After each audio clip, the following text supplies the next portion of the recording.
Guess who is back in town, it's Barcelona again. फिर से 4 गोल से पिटाई कर दिया है भाई आज वैलोडोलिड की, and it was an easy match for Barcelona. तो मैच रिव्यू करेंगे।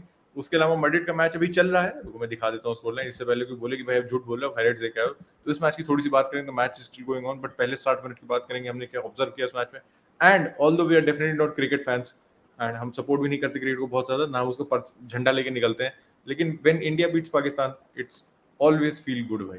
तो उस मैच की भी थोड़ी सी बात करना बनता है। तो बिना टाइम खराब किए शुरू करते हैं। कायदे से तो हम बार्सिलोना और वैलोडोलिड का वॉच अलोंग कर रहे थे, बट उस समय सबका जो आप कह सकते हो जी जान अटकी हुई थी इंडिया वर्सेस पाकिस्तान में, क्योंकि क्रंच टाइम चल रहा था, लास्ट के 6-7 ओवर बचे थे, एंड हम उस पर ज्यादा कमेंट कर रहे थे बिफोर द मैच, और हमारे को तो मैच लिंक ही नहीं मिली थी। तो मैच देखने की बात तो अलग बात है, हमने 5 मिनट बाद तो बारसा का मैच शुरू किया था। तो इंडिया में एटलीस्ट ये था कि हमने वो मैच देखा जो हमारा आप कह सकते हो पूरा फेथ प्लेस था इंडिया में, क्योंकि पिछली बार जो पिटाई हुई थी पाकिस्तान की ने हमारी वर्ल्ड कप में की थी, 10 विकेट से हराया था, हमने बदला ले लिया। वो बदला जरूरी था, एशिया कप में बदला लिया, इट मीन समथिंग। ऐसा नहीं है कि ऐसे मैच खेल ली, कोई सीरीज खेल ली, एंड फाइनली मतलब एक तरीके से कह सकते हो रीजन टू रिजॉइस था। चाहे क्रिकेट कोई है, क्रिकेट कोई ना देखे, क्रिकेट आप कभी ना देखो as a football fan, but India versus Pakistan में फैमिली इमोशन, फ्रेंडली इमोशन, सब तरीके के इमोशन होता है, सभी इन्वॉल्व होते हैं, everywhere everybody is involve. Hotstar पे सोचो ऑलमोस्ट 1.2 करोड़ की वॉचिंग आ रही थी by the time India one, 2-3 over बचे हुए थे। तो फ्रैक्शन ऑफ दैट भी अगर इंडियन फुटबॉल या आप कह सकते हो बेसिक फुटबॉल को भी मिल जाए वॉचिंग, तो सोचो कितना चेंज हो सकता है। But clearly cricket is the biggest sport in India, and it gives us a reason. India versus Pakistan को देख के पूरा पता चल जाता है कि क्यों क्रिकेट सब स्पोर्ट्स का बाप है इंडिया में।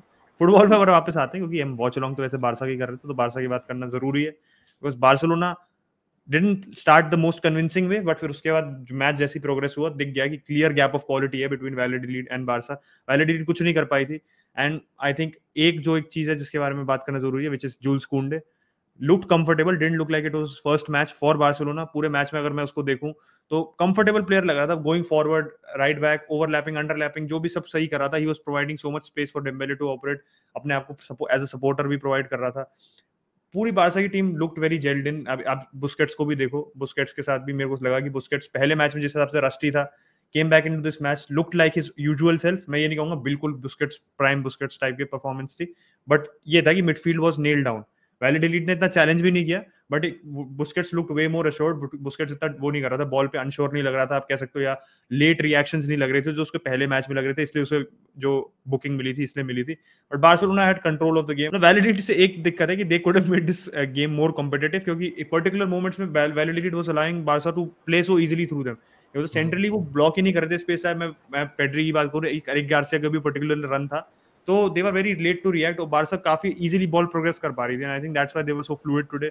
अब चाहे रफीनिया को देख लो, डेम्बेले को देख लो, सीमलेसली स्विच कर रहे थे, हवा भी नहीं लग रही थी वैलोडोलिड को, ऐसा लग रहा था। एंड यही चाहिए था बारसा फैंस को, they were looking after that seamless switching, जो प्री सीजन में जिसका एक प्रीव्यू सा मिला था हमारे को कि this can be possible. Barca इतनी इजीली आप कह सकते हो not easy on the eye when it comes to switching wings, but Dembele left पे जितना इफेक्टिव लग रहा था, राइट पे भी लग रहा था। And same goes with Raphinha. Raphinha मतलब right winger, proper right winger तो है ही, लेफ्ट से वो ऑपरेट कर सकता है, बट उसकी डेडली डिलीवरीज थी जिससे गोल अल्टीमेटली पड़ा। एक पोल लगा था लेवेंडोव्स्की का, फिर जो दूसरा गोल पड़ा था लेवेंडोव्स्की का, उससे ही पड़ा था। एटलीस्ट मैंने रफीनिया प्रेडिक्ट किया था बारसा के लिए कि he will be their most impactful signing, क्योंकि रफीनिया की जो एक बारसा के पास इस टाइप का विंगर मेरे को दिख नहीं रहा था इस समय है कि जो रफीनिया जैसी आप कह सकते हो ना अनप्रेडिक्टेबिलिटी ऐड कर सकता है, दैट डेंजरस क्रॉस जो लेवेंडोव्स्की जैसे स्ट्राइकर डेफिनेटली जिस पे बहुत फीड ऑफ कर सकता है, एंड वो ही हुआ आज। उसके अलावा अगर डिफेंस की तुम बात करोगे, फ्रंट लाइन अचिन ने बात करी ली, टर स्टेगन भाई had to make only one save, and उसके बाद कुंडे का बेहतरीन गोल लाइन क्लियरेंस था। तो कुंडे की भी सॉलिड परफॉर्मेंस थी, look very composed on the ball. And right back वाला जो स्पॉट है ना, थर्ड सेंटर बैक बोलो चाहे उसको राइट बैक बोल लो, बिल्डअप में थर्ड सेंटर बैक होता है, डिफेंसिव इट्स राइट बैक। कुंडे बहुत कंपोज लग रहा था। हमने पहले भी वॉच की बात की थी, has played there before, Sevilla के लिए भी वहां खेला है, वो फ्रांस नेशनल टीम के लिए वहां काफी खेला है। तो on the ball he is better than Araujo, and Araujo at centre back को आपको दिख गया कि जो राइट सेंटर बैक और राइट बैक को थोड़ा सा वेरी टाइप का लग रहा था ना लास्ट मैच में, राइट प्लेस राइट टाइम नहीं लग रहा था, was not looking his usual self basically अगर मैं बोलूं तो। आज के मैच में वो दिख गया भाई, मतलब एक वो होता है ना रॉक मेंटालिटी मॉन्स्टर, उसके लिए जितने भी एडजेक्टिव में दे दूं कम है, वो परफॉर्मेंस तैयार हो गया आज। एरिक गार्सिया लुक कॉन्फिडेंट, बस एक भाई ने हेडर मार दिया तो ऑलमोस्ट ओन गोल था, पोल लग के बाहर चली गई, उसके अलावा भाई बढ़िया थे। बाल्डे की मैं बात करना चाहता हूं, क्योंकि देखो डिफेंसिवली हम परेशान हुए नहीं, तो डिफेंसिवली किसी को ज्यादा करना नहीं पड़ा, लेकिन बाल्डे के साथ ये था कि इसके पहले ना यस ही वाज अटैकिंगली गुड, लेकिन वो चीजें फोर्स करने की कोशिश कर रहा था, ठीक है। लेकिन आज जो उसका गेम था looked very natural to me, very very natural to me. He was looking composed on the ball, लग रहा था कि बंदा सिस्टम में खेल रहा है, लग रहा था बंदे को क्या करना है उसको पता है, आज उसकी परफॉर्मेंस देख के लग रहा था। तो होपफुली इसके बाद बिल्ड ऑन कर पाए, क्योंकि सितंबर और अक्टूबर के फिक्चर देखो बारसा के, तो भाई बहुत ही ज्यादा खतरनाक है। अक्टूबर में 8 या 9 मैचेस खेलने हैं, एंड सितंबर में उतने तो नहीं है, लेकिन tough matches, equally tough matches है भाई। बायर्न म्यूनिख है, इंटर से 2 मैचेस है हमारे अक्टूबर, बायर्न म्यूनिख से एक अक्टूबर में, एक सितंबर में, तो it's a very big month. देखते हैं उसको कैसे स्टार्ट करते हैं, जो हमारी स्क्वाड डेप्थ है, इतने सारे प्लेयर्स हमारे पास मिडफील्ड में, उसको हम कैसे यूज कर सकते हैं। और अगर गैवी की तरह देखो, मैं कह रहा हूँ मिडफील्ड में आओ तो बुस्केट्स एंड पेड्री ने दिखाया कि भाई वो क्यों खेलते हैं इस टीम में। एंड गैवी की मैं नहीं कह रहा हूँ गैवी की बुरी परफॉर्मेंस थी, Gavi had a decent game, he had a very good game, लेकिन अगर आपके पास फ्रैंकी डियोंग अवेलेबल है, why not starting with Frenkie de Jong भाई in that midfield. Definitely Gavi यार है, मतलब he is a top quality player and he will be a top quality player, so he is very young right now, लेकिन आपके पास 25-26 साल में एक बंदा जो कि अपने प्राइम में है टेक्निकली, हाँ, और आपके पास वैसा कोई मिडफील्डर नहीं। बॉल प्रोग्रेशन की बात कर लो तो अगर आज जितनी स्पेस दे रही थी रियल वैलेडोलिड, धागे खोल देता फ्रैंकी डियोंग लिटरली। हमने 4 मारे, we definitely deserve to score 4 goals, लेकिन हम और ज्यादा मारते। कैसी को भी मौका नहीं मिला, लेकिन मुझे लग रहा है कैसी को भी थोड़ा सही से यूज, मतलब सही से इन द सेंस कि अभी टीम में थोड़ा जो सेटअप है उसमें अभी ऑन द ट्रेनिंग आउट काम चल रहा है। When he will be ready definitely he will be in force, and जो मैंने बात की इतने फिक्चर्स आ रहे हैं तो वहां पे यूज करेंगे, देखते हैं पैनिक को शायद मौका मिले, जो मैंने पिछले वीडियो में बात की थी कि पैनिक को हम बिल्कुल भी नहीं खिला रहे। फ्रंट लाइन में लेवेंडोस्की 11 गोल्स की, स्कोर 2 गोल्स अगेन। दुखी था मैं कि हैट्रिक नहीं आ पाई, बेहतरीन से कीपर का, लेकिन रोबोटो भाई ने गोल मारा तो अच्छा लगा। द मैन हु हैज, मतलब हर बहुत बार स्क्रिप्ट बनाया गया है उसे, and obviously scored the goal against PSG, जो हमारा हिस्टोरिक कमबैक था। लेकिन और ये है ना कि जिस चीज ने उसने स्टार्ट किया, जिस हिसाब से उसने वेज कट लिया, जो उसने मेंटालिटी दिखाई है, मैं नहीं कह रहा हमारा फर्स्ट चॉइस राइट बैक हो जाएगा, लेकिन बैकअप के हिसाब से देखो तो I am happy for that man. जितना उसने सफर किया है ना coming back from it and scoring a goal, भाई I am happy for that guy, because he is from La Masia, he is one of our own. उसके अलावा एक चीज और ये है कि टर स्टेगन भाई ने वेज कट लेने को तैयार हो गए। जेरार्ड रोमेरो की खुद की रिपोर्ट आई थी आफ्टर बीइंग अनबैन्ड फ्रॉम ट्विच कि 30 to 40% वेज कट ले रहा है। अब देखो रोमेरो की है, ऑब्वियसली मेरे ख्याल से क्रेडिबल होगी, लेकिन जब तक मूव फाइनलाइज नहीं हो जाते तो मैं कोई कमेंट नहीं करूंगा। हो सकता है ये मूव अभी, ये डील अब तक हो गई हो, क्योंकि ये वाली बात है ना कि हमने कुंडे रजिस्टर कर लिया और हमारे पास अचानक से कोई पैसे तो आए नहीं, तो हो सकता है प्रॉब्लम जो न्यूज आई है अब तक की मे बी कंक्लूड हो चुकी है ऑन द पेपर्स। तो लेट्स सी और आगे कोई साइनिंग्स होती है, बहुत मुश्किल होना, लेकिन अगर कोई होती है तो उसको कैसे अफेक्ट करती है। ओबा पे अभी एज सच कोई अपडेट नहीं है मेरे हिसाब से, ओबा को बेच देना चाहिए, आपको इतने अच्छे पैसे मिल रहे हैं, एंड प्लेयर जिसको आपने फ्री में साइन किया, makes no brainer to me. मैं और डिपाई की भी लिंक आ रही है यूनाइटेड से, देखते हैं डिपाई जाता नहीं जाता, क्योंकि समय बहुत कम बचा। इफ रोनाल्डो लीव्स यूनाइटेड तो may be for 10 million United may might go for Depay, लेकिन अभी तो कुछ पक्का नहीं है।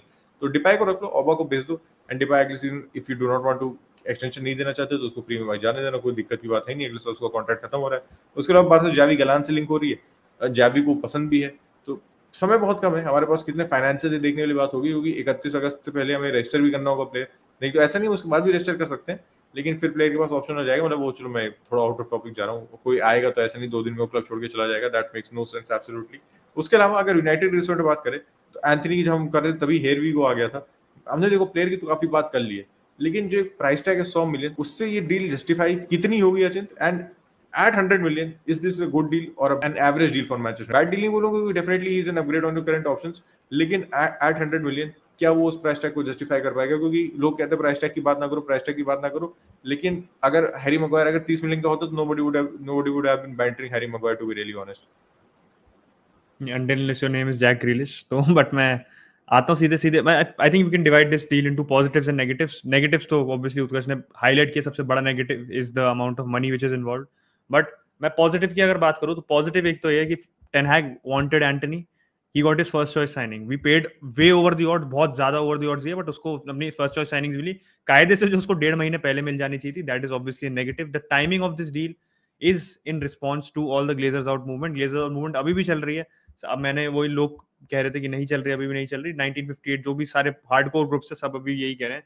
उन्होंने डाला था कि जो अवे सपोर्ट था हमारा साउथहैम्पटन वाले मैच में, उसमें they were so vocal about saying Glazers out, Glazers out की चैंट लगातार लगी थी उस मैच में। तो ये है कि एंटनी की deal, yes it's looking very good on paper and ten Hag will be happy with this deal, but the fan base knows it is seeing the deal as it is. ये सबसे बड़ी बात है, क्योंकि Fabrizio Romano का भी जो update आया था उसमें प्रॉपर अपडेट दी थी कि उसने कहा था जून में this deal was dead, June में डील डेड थी।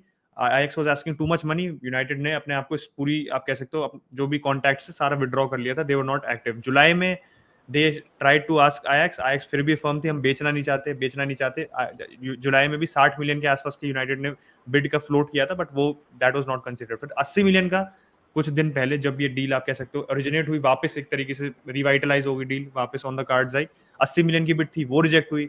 2 दिन पहले 90 मिलियन की बिड थी, वो रिजेक्ट हुई। एंड फाइनली आज जो डील एक्सेप्ट हुई है वो है 100 मिलियन की, जिसमें 95 is fixed, 5 is in add ons. कुछ न्यूज आ रही थी, माइक वर्वे कह रहा था कि अपेरेंटली 102 मिलियन यूरो की है कि 7 मिलियन एड ऑन्स है। बट जो ये इसमें से, और इसमें पूरा ये भी स्ट्रक्चर ब्रेकडाउन मिल गया था जो लॉरी विटवेल और डेविड ऑर्नस्टीन ने भी दिया था कि 2.7% इज अ सॉलिडारिटी पेमेंट जो साओ पाउलो को जाएगा इस डील का फिक्स्ड, एंड उसके अलावा 20% सेल ऑन क्लॉज था उनका, तो around 18 million pounds will go to Sao Paulo from this. तो ठीक है, इसलिए भी थोड़ा सा आयाक्स एडमेंट थी कि थोड़ा सा उन्हें ओवर द ऑड्स मिले क्योंकि उनको एक certain amount of money Sao Paulo को भी देना है। बट पॉजिटिव सबसे बड़ा इस डील का यही है कि हमारे को एक ऐसा प्लेयर मिला है जो टेन हैग चाहता था, एंड जो हमारे को ब्रीफ जो आप कह सकते हो कैमियोज दिखे हैं जो उसकी मेन साइनिंग्स की है, चाहे वो मैलेसिया हो चाहे वो मार्टिनेज हो, they look to be on the right track. दिख रहा है कि भाई एक तो सबसे बड़ा हमारे को जो सबसे बड़ा thing which we need right now is की that the player wants to play for United, and जिस हिसाब से मतलब अनशन पे चला गया था, मतलब अरविंद केजरीवाल फेल कर रखा था यहाँ पे एंटनी ने, उस हिसाब से लग रहा था कि he just had his heart set on United. वो खेलने को ही तैयार नहीं था, इंटरव्यू दे दिया उसने, फेब्रिजियो के साथ इंटरव्यू दे दिया उसने, obviously was willing to pay 50,000 fines on a daily basis United आने के लिए, तो वो दिख गया। बट इसके साथ एक कैवियट यही है कि उसको अगर बाद में बिकॉज साउथ अमेरिकन प्लेयर्स को मैड्रिड बार्सिलोना जाना होता है, United could be on the suffering and after 4 to 5 years if if he wants to eventually move on, या वो अपना पोटेंशियल फुलफिल करता है, if he becomes that top caliber player, world class player, तो वो जा सकता है मैड्रिड और बार्सिलोना, तो हम भी सफरिंग एंड पे हो सकते हैं। That is a potential negative, क्योंकि हमने जिस तरीके से हम लेके आए हैं, जिस तरीके से हमने फोर्स कराई है deal, it's not a good example for us to set for ourselves. सबसे बड़ी दिक्कत ये है। But in terms of tactical fit, Elanga से बहुत बड़ा अपडेट है, बहुत बड़ा अपडेट कह रहा हूँ, अपग्रेड है, क्योंकि इलांगा जिस बहुत लिमिटेड लग रहा था, and he doesn't look ready for United right now in terms of starting week in week out. मैं ये नहीं कह रहा हूँ यूनाइटेड कैलिबर का प्लेयर कभी हो नहीं सकता, बट अभी लिमिटेड है वो, he needs to develop, he needs to get proper game time, शायद चैंपियनशिप में आप कह सकते हो या प्रीमियर लीग में। एवर्टन के साथ पहले लोन की बात चल रही थी, तो if that happens for him that is good, at least वो एक ऐसी टीम में खेलेगा जिसमें he is playing week in week out और अपने बेसिक्स इंप्रूव कर रहा है। एंटनी के साथ ये कि एंटनी आपको एक अनप्रेडिक्टेबिलिटी ऐड करेगा, जैसे मैंने रफीनिया की तारीफ की, तो रफीनिया वाला एंगल जो बारसा को उसने प्रोवाइड किया, that unpredictability on the ball, वो हमारे को चाहिए, वो एंटनी देगा। That flair on the ball plus that delivery जो एक स्ट्राइकर फीड ऑफ कर सकता है। बस दिक्कत ये है कि वो certain striker which is Cristiano Ronaldo, will he stay at United और not, that is a big question, क्योंकि वो और एंटनी का एक जो केमिस्ट्री बन सकती है, बहुत अच्छी बन सकती है, बट वो हमारे को देखने मिलेगी, वो 2-3 दिन में हमें पता चलेगा। और मैड्रिड और बार्सा की बात की तो मैड्रिड की बात तो हमने कर ली, आते हैं सॉरी बार्सा की बात हमने कर ली, आते हैं मैड्रिड मैच की तरफ। स्टिल 1-1, 75 मिनट हो चुके हैं। तो देखो फर्स्ट हाफ की मेनली बात करेंगे, सेकंड हाफ मैंने तक क्लोजली देखा नहीं है, ना चिन्ह इतना देखा, तो हमको पंडितरी करेंगे नहीं उस पर। एक चीज जो बहुत अपैरेंट है इस टीम में, या फिर कह सकते हो बहुत ऑब्वियस है, वो पहला मैच है, मैं नहीं कह रहा हूँ, मैं फिर से मैं शिवमणि को इस पे जज नहीं कर रहा हूँ, obviously provided for that assist for the Vinicius goal, and बेहतरीन पास था भाई, ग्रेट विजन। विनीसियस का मैं कहूंगा run was better than the pass, लेकिन obviously you have to have the vision to execute that pass, and brilliant finish from Vinicius Junior. लेकिन Casemiro की जो कमी है इस टीम में वो दिख रही है, एंड मेरे ख्याल से लीग में तो चलो ठीक है, I think you will sell well, लेकिन in the Champions League when tough matches come in, एक मेंटालिटी की बात होती है। सबसे बड़ी हमने लास्ट सीजन बात की थी मैड्रिड की मेंटालिटी की, and Tchouaméni obviously he's very young, he wants to succeed at Real Madrid, उसने कम पैसे में मैड्रिड आया, वो उसकी वेजेस PSG में ज्यादा थी, तो मेंटालिटी तो उसकी राइट है, लेकिन जो विनिंग मेंटालिटी कैसेमीरो की थी, and on the pitch Tchouaméni के नंबर्स वगैरह आर डिसेंट, इंटरसेप्शंस बहुत बेहतरीन है, लेकिन टैकल्स देखो तो they are nowhere near Casemiro. Aerially सबसे बड़ा बात है ना, Casemiro is so fucking aerially dominant, Tchouaméni वो प्रोवाइड नहीं करता है, तो जो कैसेमीरो की कमी है वो आज के मैच में दिखी, and I think throughout the season it's going to harm Real Madrid. अब जोसेलू का गोल भी देखो जो पड़ा था, मैंने स्पेशली देखा था कि तो कैसेमीरो ने एक स्निफर डॉग की तरह है बिल्कुल, अब होता है ना कि पता है उसे, he can sense that danger, वो सबसे बड़ी उसकी एसेट है कि उसको पता है कब डेंजर के सेंड करना है, और वो तुरंत ही forces himself into the challenge, दूसरी टीम को डिसरप्ट कर देता है, not only their move but their whole mentality in that regard. तो उसको है ना कि एक तीर से दो निशाने वाला हिसाब होता है कैसेमीरो को, वो डिफेंसिव मिडफील्डर तो है ही, बट वो मेंटली अपने आप को जिस हिसाब से इंपोज करता है ना गेम पे, that is something Madrid will miss. And वही था कि बीच में इतना बड़ा वॉइड है ना कि आप क्रूस एक तरफ, मॉड्रिच एक तरफ, और उसके साथ दिक्कत यही है कि Tchouaméni के साथ अभी ऑब्वियसली वो सीखेगा, मैं ये अभी वो पॉलिश्ड आर्टिकल है नहीं, इसलिए एक अंडर स्टडी की तरह से ही लाए थे, but obviously things didn't pan out as Madrid wanted and as was expected, इसलिए वो इस समय थोड़ा सा एक्सपोज हो रहा है। डिफेंसिव उसका जो आप कह सकते हो डिफेंसिव प्रेजेंस ऑफ माइंड इतना है नहीं, वो उसका मोनाको में भी एक प्रॉब्लम थी कि ट्रांजिशंस में या कभी कभार जब डिफेंड करते हुए is not the first player sensing out the danger, कभी कभार वो थोड़ा रहता था, he was not the quickest to sense the danger, तो वो आज दिक्कत लगी मैड्रिड के वाली परफॉर्मेंस में भी। आप देखो obviously the match still going on, अभी पता नहीं, तो ये हमारा मिड मैच रिव्यू है जो आप पहली बार कर रहे हैं, ऐसा मिड मैच रिव्यू है। बट जो सबसे मेन दिक्कत थी ट्रांजिशन में, मैड्रिड इज अ लिटिल आप कह सकते हो वल्नरेबल, बिकॉज कैसेमीरो जैसा प्लेयर जो सेंट्रली रह के वो वाला एरिया ऑफ जो सेंटर बैक्स को भी प्रोटेक्शन प्रोवाइड करता है, क्रूस एंड मॉड्रिच को भी एक लाइसेंस देता है कि वो अपनी पोजीशन मेंटेन करे, वो नहीं मिल रहा उनको, वो कैसे एडजस्ट करते हैं वी हैव टू सी, क्योंकि वैल्वर्डे को भी मिडफील्ड में ड्रॉप करना पड़ रहा है, फिर विंगर आपका कभी खाली हो जाते हैं, तो वैल्वर्डे आज काफी डीप खेल रहा था, तो क्या वो वैल्वर्डे को न्यूमेरिकल ओवरलोड बना के क्या वो आप एक तरीके से चौमेनी की वीकनेस को, इस समय जो वीकनेस है उसको आप ओवरकम कर सकते हो, ये we have to see as the season progresses. Boys we are very close to 17K भाई, तो जिसने सब्सक्राइब नहीं किया, road to 17K is on, please subscribe to the channel.